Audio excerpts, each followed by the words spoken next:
Hello everyone, welcome to CPC academy. तो CPC academy में आपका हार्दिक स्वागत है। तो गाइस, जैसा आपको बहुत दिनों से रेलवे का इंतज़ार था और रेलवे की वो वैकेंसी जो अंडर ग्रेजुएशन लेवल है ना, कि ग्रेजुएशन नहीं होनी चाहिए, उसमें 12th पास होनी चाहिए, वो वैकेंसी आज हमारे पास उसका नोटिफिकेशन आ गया है ना। वन बाय वन चीज़ें हम पढ़ेंगे कि क्या क्या हमें चाहिए, ठीक है। ध्यान रखना, ग्रेजुएट वाली नहीं है, ग्रेजुएट वाली एनटीपीसी की निकल गई है, ये अंडर ग्रेजुएट है, ठीक है। मतलब इसमें ग्रेजुएशन नहीं चाहिए, इसमें कितना पास चाहिए जी, आपको 12th एग्ज़ाम पास चाहिए बस, ठीक है। चलो स्टार्ट करते हैं वन बाय वन चीज़ें क्या क्या हमें चाहिएगी इस वैकेंसी में, ठीक है। तो देखो, सबसे पहली चीज़ तो अगर मैं बात करूं कि इसमें क्या चाहिएगा, देखो फॉर्म भरने की अगर मैं तारीख की बात करूं कि भाई फॉर्म कब से भरे जाएंगे, तो देखो आज ये वेबसाइट पे आया है 20 तारीख के एग्ज़ाम में, है ना, कि भाई 20 से कल से जो है फॉर्म आपके रजिस्ट्रेशन तैयार हो जाएंगे, 21 तारीख से फॉर्म भरने स्टार्ट हो जाएंगे।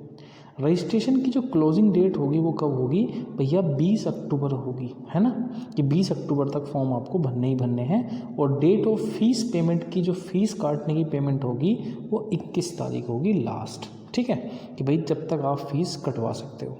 अब देखो, बात हमने इतनी समझ ली।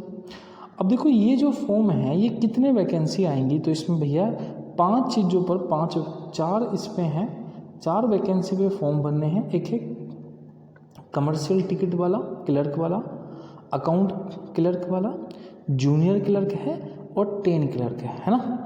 आप सबको पता ही कि वैकेंसी में एज कितनी है, तो भैया किसी में आपकी जो नॉर्मल एज है वो आपकी 18 से 30 साल तक है, ठीक। टोटल ये कितनी वैकेंसी हैं, तो भैया जो वैकेंसी आई है टोटल, ये आपकी 3445 वैकेंसी आई है। कितनी वैकेंसी आई हैं, 3445 वैकेंसी आएंगी। ओबीसी को भैया आप सबको पता ही होता है कि 3 साल का क्या मिलता है, छूट मिलती है, और एसटी एससी को कितनी मिलती है, 5 साल की छूट आपकी मिलती है, ठीक। ओके, फिर आगे हम बढ़ते हैं कि देखो इसमें आपको क्या क्या, आपको फॉर्म तो है ही है, इसको आपको कैसे कैसे आपको करना है। तो देखो क्या क्या आपका सिलेबस होगा, वो सारी चीज़ें हम इसमें देख लेते हैं, ठीक। अब देखो ये सारी चीज़ें हमारे काम की है ही हैं। ओबीसी वाला हमने देख लिया था, 3 साल वाला, ठीक है।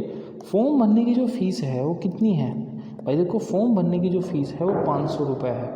लेकिन जब आप सीबीटी फर्स्ट क्वालिफाई कर लोगे कि आप पहला एग्ज़ाम दे दोगे, तो 400 रुपये जो हैं आपके रिफ़ंड कर दिए जाएंगे आपके खाते में, ठीक है। तो जब फॉर्म भरो तो उसमें जो अकाउंट नंबर है वो अपना ही देना है, ये बात हमेशा ध्यान रखनी है। फ़ीस किससे काटनी है, अपने अकाउंट नंबर से काटनी, जिसमें से 500 में से 400 रुपये आपको रिफ़ंड कर दिए जाएंगे स्टेज फर्स्ट के। अगर आप एसटी एससी ओबीसी के हैं तो आपकी फ़ीस कितनी है, 250 रुपये है, ठीक है, 250 रुपये है। और ठीक, चलो आगे बढ़ते हैं।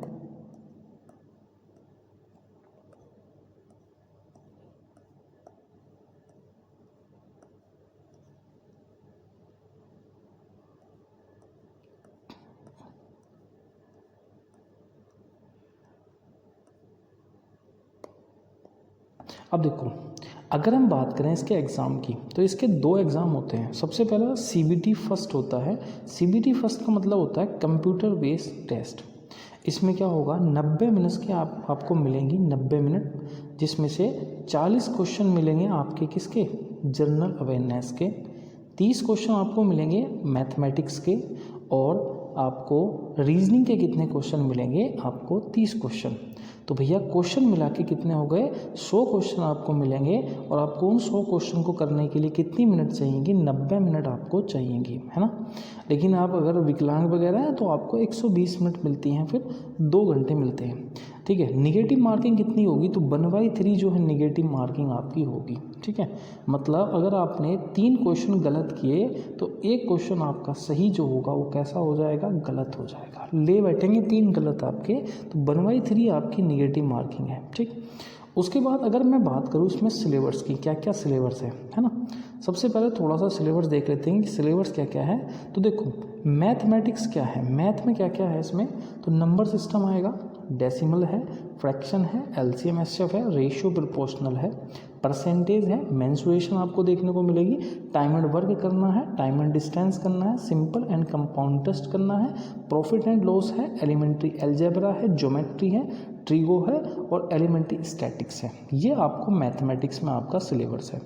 अगर बात करूँ रीजनिंग में एनालॉजी करना है, ठीक है, उसके बाद अल्फ़ाबेटिकल सीरीज़ है, कोडिंग डिकोडिंग है, मैथमेटिकल ऑपरेशन है, सिमिलरिटीज़ है, डिफरेंस रिलेशनशिप है, एनालिटिकल रीजनिंग है, सिलोजिज्म है, जम्बलिंग है, वेन डायग्राम है, पजल है, डाटा सफिशिएंटी है, ठीक है, statement conclusion, decision making maps है, ठीक है, और ग्राफ वाले हैं, ठीक। जीएस में क्या क्या है, करंट अफेयर, आपको करंट इवेंट जो आपके नेशनल हैं, इंटरनेशनल हैं, गेम से लेकर आपको स्पोर्ट कल्चर से बताने हैं, ठीक है। उसके बाद जनरल साइंस आपके पेपर में आएगी, ठीक है, कौन से लेवल की होगी, वो 10th लेवल की आपकी होगी, ठीक है। उसके बाद आपको पता ही है हिस्ट्री, ज्योग्राफी, पॉलिटी, इकोनॉमिक्स, सारी चीज़ें आपके पेपर में आने वाली हैं, ठीक है।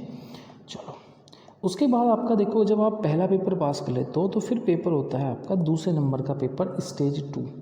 इसकी कहानी भी वही है, इसमें भी कितने क्वेश्चन आएंगे, 90 मिनट आपको मिलेंगी, 50 क्वेश्चन इस बार जीएस के होंगे, 35 क्वेश्चन मैथमेटिक्स के और 35 क्वेश्चन रीजनिंग के। मतलब इस बार क्वेश्चन कितने होंगे, 120 क्वेश्चन होंगे और 120 क्वेश्चन आपको कितनी मिनट में करने हैं, 90 मिनट में, ठीक। जब आप पेपर 2 क्वालिफाई कर लोगे देन उसके बाद आपका क्या होगा, डॉक्यूमेंट वेरिफिकेशन होगा, है ना। देखो सिलेबस दोनों का सेम है, प्री का भी मेंस का भी। मतलब एक बार अच्छे से तैयारी कर लो तो प्री भी क्वालिफाई करो और आपका मेंस भी क्वालिफाई करो। उसके बाद जब आप CBT 2 क्वालिफाई कर लोगे तो देखो इस पोस्ट में आप देखोगे, है ना, कमर्शियल कम टिकट क्लर्क में कोई भी स्किल टेस्ट नहीं है, CBT 2 पास करो, डॉक्यूमेंट वेरिफिकेशन कराओ, जॉब ले लो। लेकिन जब आप अकाउंट क्लर्क का फॉर्म भरते हो तो उसमें आपको टाइपिंग टेस्ट देना पड़ेगा, ठीक है। जूनियर क्लर्क का फॉर्म देते हो तो उसमें भी आपको टाइपिंग टेस्ट देना पड़ेगा। 10 क्लर्क में आपको कुछ भी नहीं देना है, ठीक है। मतलब अगर आपको टाइपिंग नहीं करनी तो आप 2 पोस्ट भर लो, 10 क्लर्क की और कमर्शियल कम टिकट क्लर्क की, ठीक है। ये सारी चीज़ें आपको करनी है। तो देखो जल्दी से आप क्या करो, फॉर्म भरो और भैया अपनी तैयारी क्या कर दो, शुरू कर दो, ठीक है। तैयारी शुरू कर दो, तैयारी इतनी खामोशी से करो कि जिस दिन रिजल्ट आए उस दिन आप शोर मचा दो कि जी मेरा तो सिलेक्शन हो गया है। इसके पेपर की बात करूँ, पेपर कब हो सकता है इसका, तो देखो इसके पेपर की पूरी संभावना है कि फरवरी या मार्च के बीच में इसका पेपर हो जाएगा। मतलब अब मार्च तक इसका एग्ज़ाम हो जाएगा, ये बात आपको ध्यान रखनी है।